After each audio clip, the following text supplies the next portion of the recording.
Merci, Monsieur le Président. Chers collègues, nous sommes montés à deux à la tribune ce soir, mais je souhaiterais que nous soyons tous et toutes ensemble ce soir pour vous parler probablement, et je suis assez sûre quand je dis ça, du plus grand défi que l'humanité ait jamais connu. En ce moment, je me tiens devant vous non pas comme verte, non pas comme conseillère communale, mais comme citoyenne, comme maman, comme humaine, et un peu comme porte-parole du message scientifique qui nous a été donné depuis plus de 30 ans et que nous avons eu de la peine à écouter. Le sujet dont nous traitons ce soir est apolitique, il n'est pas partisan, et que vous soyez de gauche, de droite ou du centre, vous devez tous répondre à la question quel genre de futur vous souhaitez pour vous, vos enfants, vos proches et vos amis. Nous sommes, il n'est pas, ce qui serait encore utile de le rappeler, en face d'une crise écologique et climatique sans précédent. Et si les rapports du GIEC ou de l'IPBES qui va être publié cette fin d'année ne vous sont pas encore familiers, j'aimerais brièvement vous parler de deux rapports qui peut-être vous sauront vous parler un petit peu plus. Le premier est celui du WEF, donc du Forum économique mondial. Est-ce que vous pouvez juste montrer à l'écran? Donc, qui sort un rapport chaque année sur les risques mondiaux. Donc, on voit sur cette matrice, vous le voyez peut-être pas très bien, mais c'est une matrice qui montre la probabilité et l'impact qu'un événement survienne. Et on voit que dans le carré tout en haut à droite, on a les risques de perte de biodiversité et les risques liés au climat qui sont les plus importants. Et dans ce rapport que je vous invite à lire, qui est très intéressant, on dit de tous les risques, c'est en relation avec l'environnement que le monde sombrera le plus clairement dans la catastrophe. Un deuxième rapport récent, qui est une approche également par les scénarios, est appelé Existential Climate Related Security Risk de Davis Pratt et Ian Develop, dit plusieurs choses essentielles, notamment trois.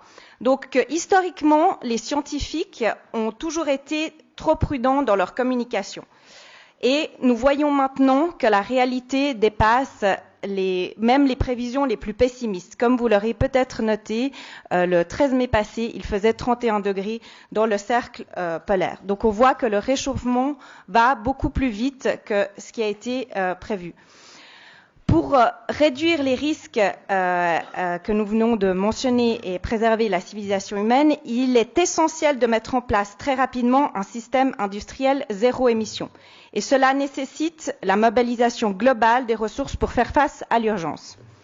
Et la troisième chose que ce rapport dit, c'est que l'Institut qui publie cette étude se déclare incapable, en raison de leur ampleur, de modéliser le niveau de destruction lié au changement climatique en 2050, déjà pour les scénarios les moins optimistes.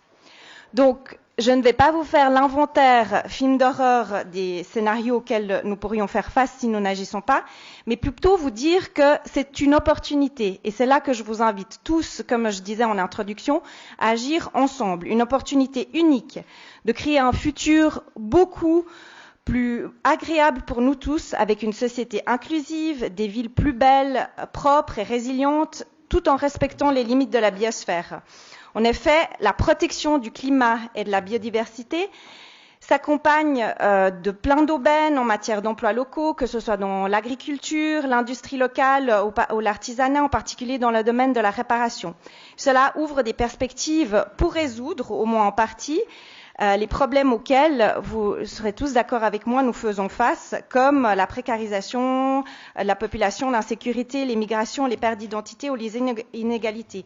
Comme dit dans le rapport du WEF, on a besoin de collaboration et d'innovation de toutes parts pour qu'une approche d'action soit prise avant qu'il ne soit trop tard.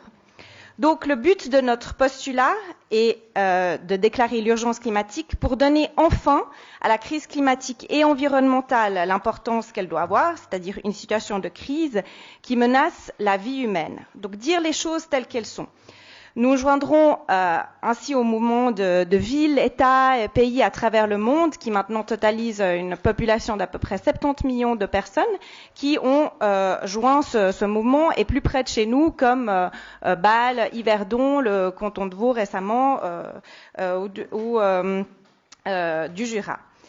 Et au-delà du geste hautement symbolique, comme le disait Monsieur Dupuis, le but est double. Tout d'abord, d'informer, sensibiliser, éduquer la population, les collectivités, les entreprises et créer une large adhésion pour passer à l'action. En effet, si on a beau lire des rapports scientifiques, rien ne vaut un message clair donné par les personnes qui nous sont proches, donc les personnes que nous avons ici, qui sommes vous et moi.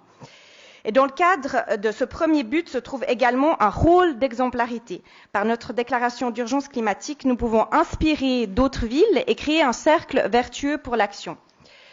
Le deuxième but de ce geste symbolique est d'accélérer le traitement des objets en lien direct avec la sauvegarde du climat. La déclaration permettra ainsi de mettre la priorité sur ces objets, par exemple le plan climat qui vient de vous être présenté, que nous avons co-signé et que nous soutenons fortement, pour que le groupe de travail qui se penche dessus puisse se mettre à travailler immédiatement et pas dans le temps normal que prend l'administration pour traiter les objets. Nous avons 11 ans pour agir, pas pour mettre en place un plan, mais pour agir. Et 11 ans, c'est vraiment demain. En commission, évidemment, il y a eu des objections, telles que celles que nous avons entendues tout à l'heure, et aussi sur le fait que cela créerait un précédent pour apporter des sujets en urgence de toutes parts, comme par exemple le harcèlement.